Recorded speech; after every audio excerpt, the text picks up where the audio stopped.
Si comenzamos la casa, lo que sería el Centro Cultural Lobatera, que estuvo dirigido y conformado durante algunos años por Darío Alviares, Norberto Labrador, Antonio José Zambrano, Rafael Reyes, Antonio Morales, Minerva Castro y diversos ya adultos contemporáneos actuales.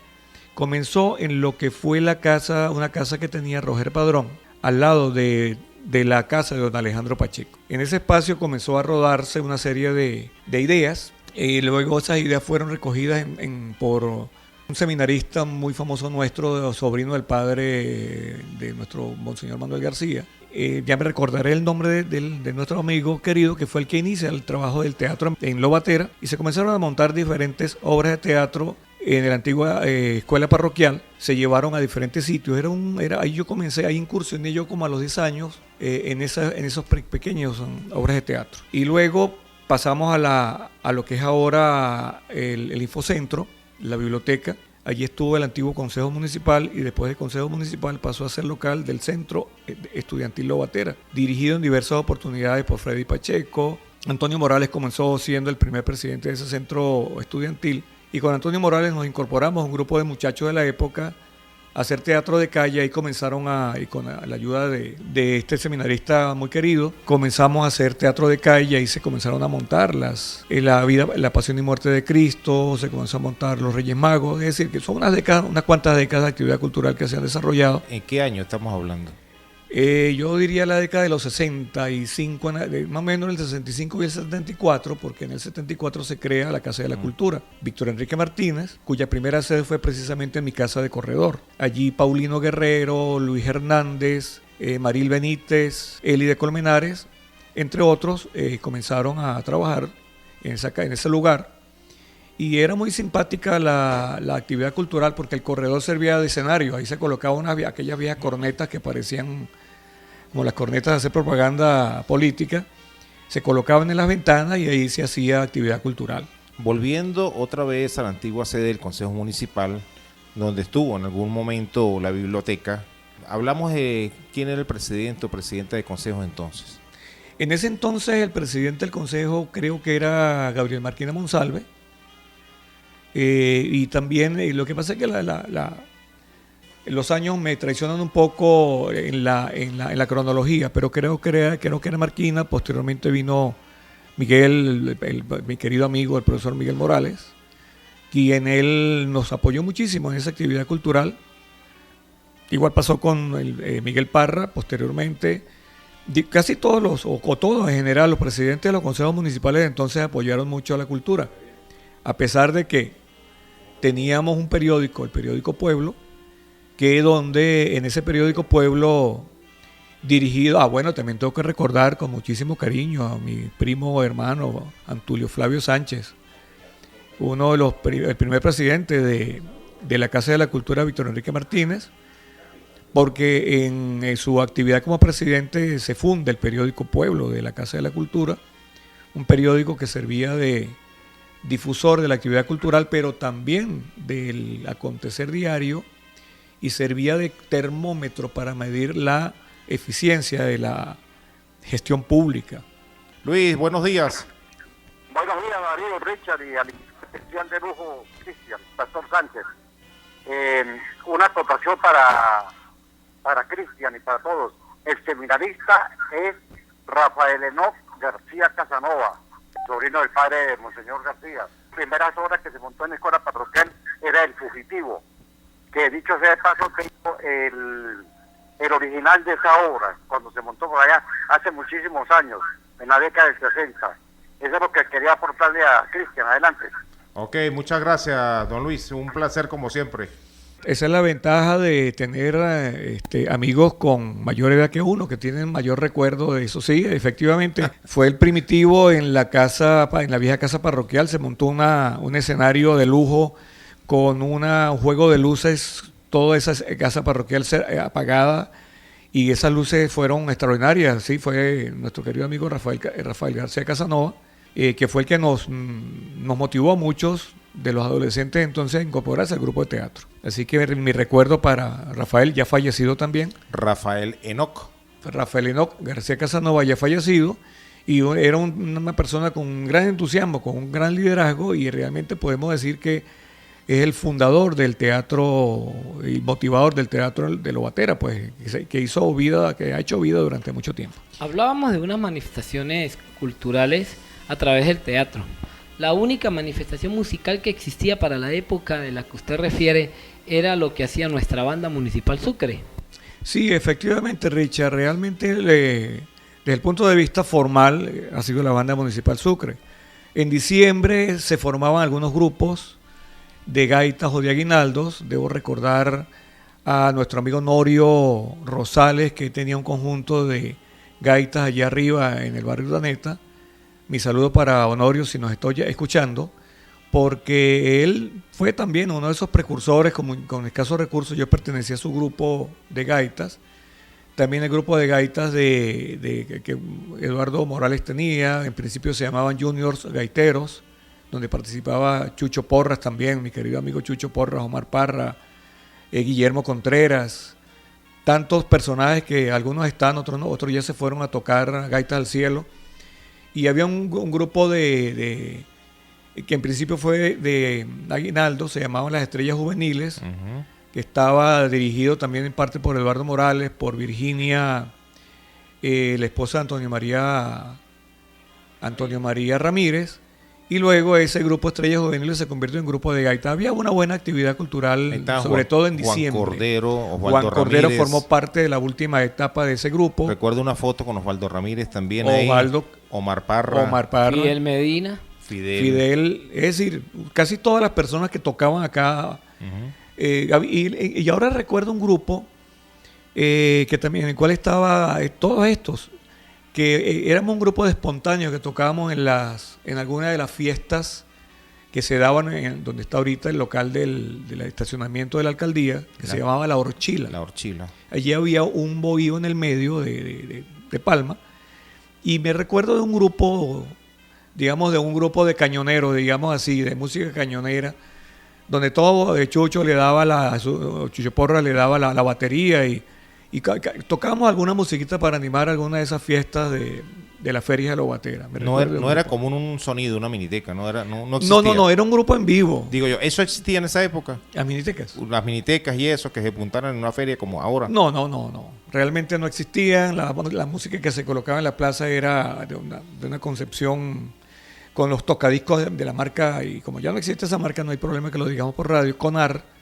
unos tocadiscos de 78 y de 45 revoluciones conectados a un amplificador y a un par de cornetas para unidades móviles, y eso era toda la animación que se hacía en la feria. Era lo mejor y único para el momento. Era lo mejor y único. Posteriormente, Casa de la Cultura adquirió un buen equipo de sonido que fue durante muchos años. Fue una novedad, ¿no? Sí, y de eso debo también recordar tanto a Flavio, a Guillermo.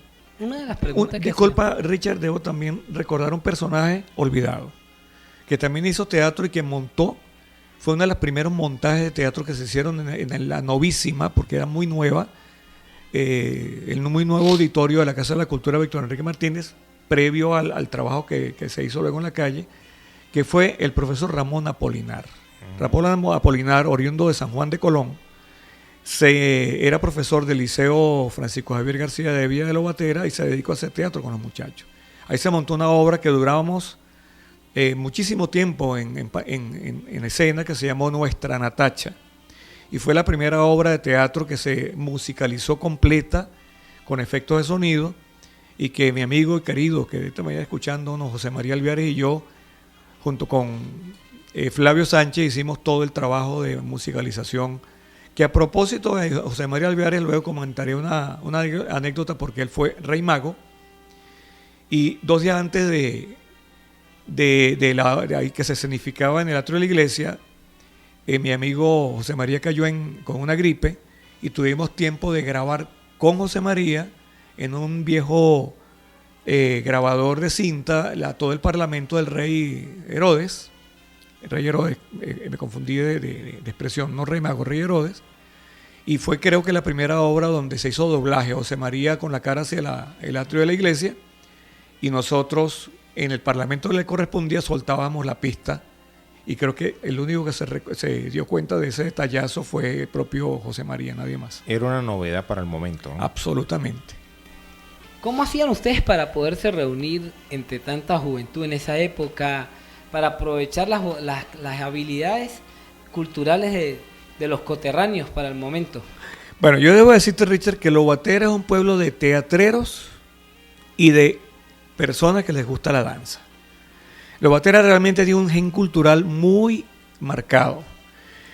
Es muy hermoso ver, por ejemplo, hay que recordar que la danza realmente tiene antecedentes desde la época de la Casa de la Cultura, con diversas muchachas que se formaban en San Cristóbal, en los grupos de danza, entre ellos mi querida la negra Blanca Morales, la hija de mi querido amigo Miguel, y una chica de apellido también Morales, Joana Morales. Es decir, que siempre hubo en esa semilla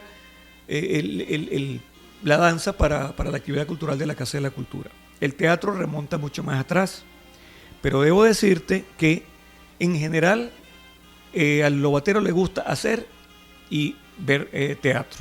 Nosotros fuimos con una delegación muy grande a Guatire, donde se hizo una presentación tanto de la banda municipal de Lobatera, el grupo de teatro y el grupo de danza, que dejó impresionado a muchísima gente de ver la madurez de nuestros muchachos, de muy jóvenes, de muy niños, porque recuerda, Richard, que los Tres Reyes Magos siempre fue un semillero, desde muy pequeños, los niños iban a hacer teatro.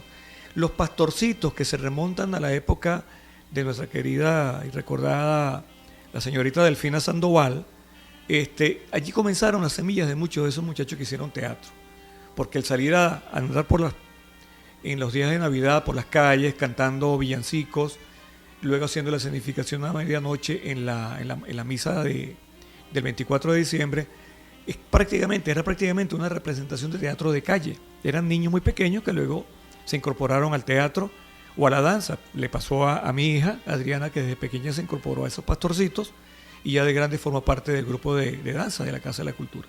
Yendo un poco más atrás, esos coros que montaban la Casa de la Cultura, recuerdo a Miguel Arcángel Chacón, lo estábamos dando por fuera, una Eli de Colmenares, Maril Benítez, Josefina Zambrano, esta muchacha Girón, Beley Girón, Beley, y la otra, la mayor, ella, Irama, la de Michelena. Y del lado de los varones estaba Paulino Guerrero, estaba Luis Hernández, un amigo mío que vino en algunas oportunidades a las presentaciones de la plaza, Jesús Ramón Testa. Él ayudó a montar algunas de esas canciones porque él dirigía coros en Caracas. Y por eso te digo, el lobatero tiene una verdadera genética cultural. Lo que hace falta es explotarla, y de hecho en esa época teníamos el grupo de coros de la Casa de la Cultura, un grupo de coros que inclusive cantó en algunos momentos importantes, como la misa de la Virgen de las Mercedes, el día importante de la Virgen, junto con la banda, dirigiendo el profesor Tíbulo Zambrano. Es decir, que teníamos que esperemos que podamos recuperarla, una gran actividad cultural desde mucho antes. Aquí hubo muchísimos periódicos locales dirigidos por el Bachiller Rojas en su época, en los años 30. Había manifestaciones bastante importantes, y una de los primeros libros que se escribieron sobre historia y sobre epidemiología de Lobatera la hizo un médico nuestro, el doctor Acosta, que publicó uno de los primeros libros que se hicieron en algún momento sobre historia de algún pueblo del Táchira.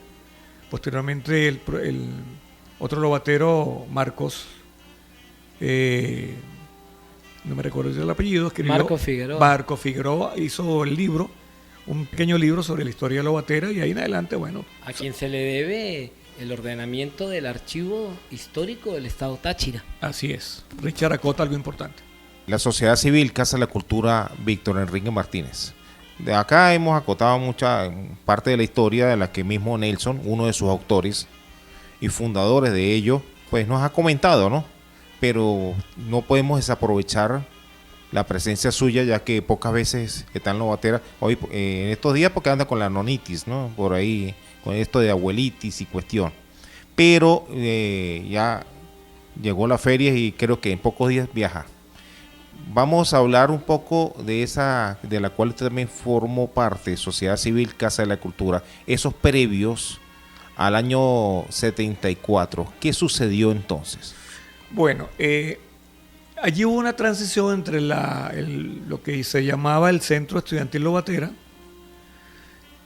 cuya actividad fundamental estaba enmarcada o estuvo enmarcada en ayudar a resolver algunas situaciones estudiantiles que se manifestaban. Debo recordarte, Darío, que en esa época todavía no existía el liceo y todos nosotros teníamos que estudiar o en Michelena o en Colón, en el Liceo Tulio Febres Cordero. Entonces, esa concentración de esfuerzos las asume el Centro Estudiantil Lobatera, y a partir de allí diversas diligencias que se hicieron, se consiguió una unidad de transporte, una unidad de transporte bien grande. Posteriormente otras unidades de transporte alquiladas para llevar a los estudiantes a que terminaran su bachillerato a Colón.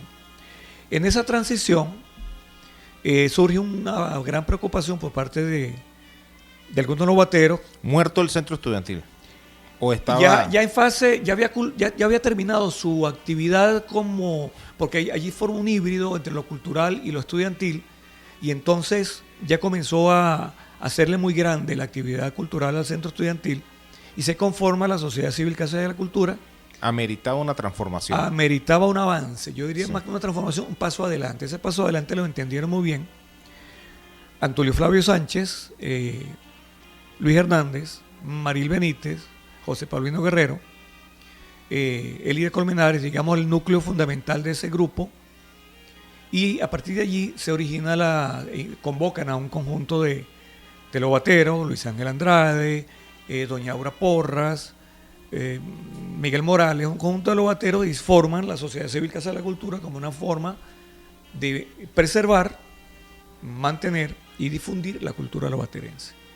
Y es allí donde, con el apoyo luego posteriormente de la municipalidad entonces, se pasa de mi casa de corredor, donde iniciaron sus primeras actividades, a lo que es ahora la biblioteca de Lobatera. Pero fue una Casa de la Cultura, también tiene como epónimo a un muchacho, Víctor Enrique Martínez, fallecido muy tempranamente, que tenía diversas facetas, estudiante, magnífico deportista y también cultor a ratos de la actividad cultural.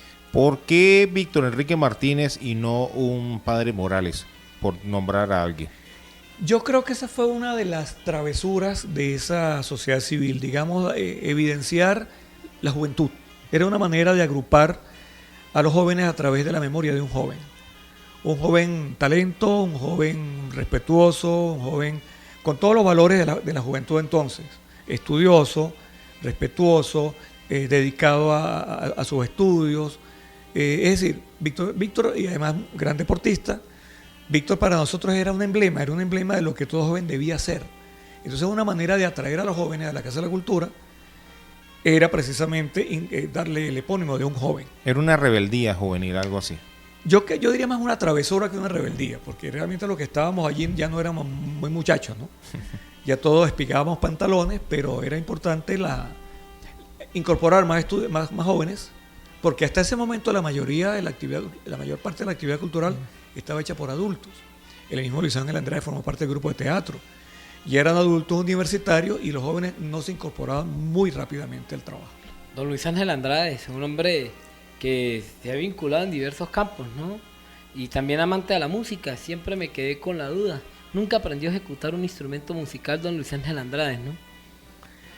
Bueno, yo creo que lo que pasa que también con mi amigo Luis Ángel es que fue un excelente profesor de biología, se incorporó más a la docencia, posteriormente hizo su carrera de abogacía, y bueno, lo que me ocurrió a mí, que luego me tuve que ir a Caracas a estudiar, y entonces uno comenzó a retirarse poco a poco de la actividad porque no tenía mucho tiempo para hacerlo. Sí, claro. Desde luego, don Cristian, una de las preguntas que yo siempre he hecho, usted como uno de los miembros precursores de lo que es hoy la Casa de la Cultura Víctor Enrique Martínez, quería que le echara el cuento al pueblo, cómo se obtienen las instalaciones que anteriormente tenía esa institución cultural.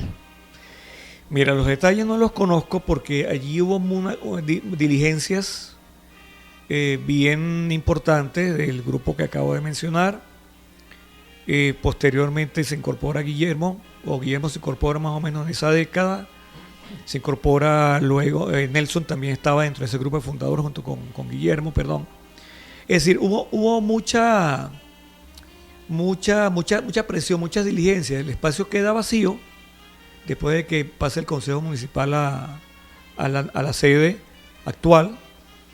Y realmente las diligencias legales no las conozco, pero sí que luego se estableció un comodato. No sé exactamente por los años, si fue un comodato continuo entre la Casa de la Cultura y la municipalidad, pero además allí intervino la gobernación del estado, porque ese fue un espacio construido por la gobernación de entonces. Entonces allí teníamos como un híbrido, el espacio era de la municipalidad. Posteriormente creo que se lo compran al señor Diego, le decíamos popularmente Dieguito, la casa del señor Dieguito. Y estamos hablando de dos espacios simultáneos, de allí la confusión, de la actual biblioteca donde estuvo la Casa de la Cultura durante mucho tiempo, o el centro estudiantil, y luego el espacio de al lado, que es el que tiene ahorita el Instituto Autónomo del Deporte. Bueno, ese espacio por muchos años y por comodato, con la gobernación del estado y creo que con la alcaldía, formó parte de la Casa de la Cultura. Más de 30. Los detalles realmente no los conozco porque ya en ese tiempo yo me desplacé luego a la capital y no recuerdo mucho los detalles, los intríngulis de ese comodato.